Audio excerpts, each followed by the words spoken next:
কারো নাম সান্ডা, কারো নাম ডার্বি, তারেকের নাম বোধ আম যোগ করে আম যোগ করা অর্থাৎ এই যে তাচ্ছিল্য করা, এখানে তারুণ্যকে গ্রাহ্য করা বা অ্যাক্টিভিস্ট যাদেরকে আমরা বলি তাদেরকে একটু গ্রাহ্য করা, কাছে জায়গা দেওয়ার বিষয়ে যে আমাদের প্রথাগত রাজনীতিকদের মধ্যে একটা অনীহা আছে, তার একটা উদাহরণ হচ্ছে তারেক। অথবা আমি যদি নাম বলি আরো এনসিপির যে নেতারা যারা বৈষম্য বিরোধী ছাত্র আন্দোলনে ছিল, আপনি তাদের বিষয়ে কিন্তু এরকম একটা খেয়াল আছে যে আপনি খেয়াল করে দেখেন তাদের কারো নাম সান্ডা, কারো নাম ডার্বি, তারেকের নাম বোধ আম যোগ করে আম যোগ করা অর্থাৎ এই যে তাচ্ছিল্য করা। আর জিজ্ঞেস করে বলে কোন তারেক, হ্যাঁ আম তারেক তাই কিনা। বলতে হয় যে কে আম তারেক কিনা। তাহলে আপনি খেয়াল করে দেখুন ঠান্ডাভাবে যে এক তাচ্ছিল্য, কিন্তু তো এই তাচ্ছিল্যর মধ্য দিয়ে আমরা বোধহয় আরেকটা তাচ্ছিল্যর দিকে একটু একটু করে যাচ্ছি, যেটা 5 আগস্ট থেকে আমরা আসলে প্রথাগত রাজনৈতিক দলগুলো ওই শিক্ষা নেয়নি। তাদের মনোজাগতিক বিষয়টা এই তারেকদের বিষয়ে বা যে তারুণ্যের বিষয়ে একই মনোজগতে তারা না, কিন্তু ওইটা আছে। আবার আমরাও নিজেরা অপরাধ করি, একজন জি, আমি তারেককে- জি, বলি তারেককে আমিও নিঃশেষ বলে করতে আমাকে চাই, জি, বলে। আপনার, আচ্ছা আমি বাস্তবসম্মত বলছি যে এই যে ছিনতাই চাঁদাবাজির বিষয়ে আমার খুব শখ, চাঁদাবাজদেরকে সবাই মিলে দাবরায় ধরে মাছ কাটার প্রশিক্ষণ দিয়ে কারণ বাজারে মাছ বাজারে বসায় দিয়ে বলবো মাছ কাটো। সেটা কি করবে তারা?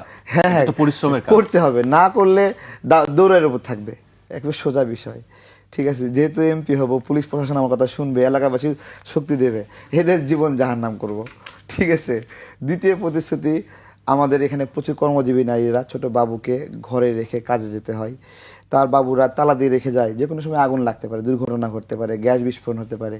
এখান থেকে মুক্ত দেওয়ার আমার জন্য একটা খুব ইচ্ছা আছে। প্রত্যেকটা ওয়ার্ডে একটা করে শিশু কেন্দ্র করব, আমার মায়েরা তার ছোট বাবুকে রেখে কিছুটা কাজ করতে পারবে।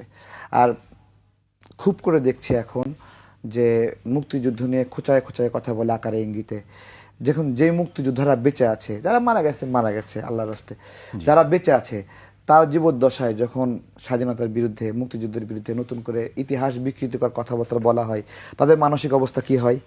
আমি আমার নির্বাচনী প্রতিশ্রুতি হিসেবে নিচ্ছি যে আমি পার্লামেন্টে গেলে এই ধরনের কথা বলতেই দেব না, জায়গায় প্রতিবাদ হবে। এই 3 বিষয়ের সমন্বয়ে আমার নির্বাচনী ইস্তাহার, এইটা আমি গলির মধ্যে দাঁড়ায় বস্তিতে দিয়েছিলাম। তো এই আর কি বিষয়, সবার কাছে যাচ্ছি, বলছি, বেশি মাইকিংও করতে পারছি না, অল্প কিছু ব্যানার ফেস্টুন লাগিয়েছি। তো দেখা যাক কি হয় তারপরে। জি, আসলে দেখা যাক কি হয় শেষ পর্যন্ত। আমাদেরকে আজকে না, গোল্লাও মারতে পারি, সেটা আসলে সময় বলে দেবে যে আসলে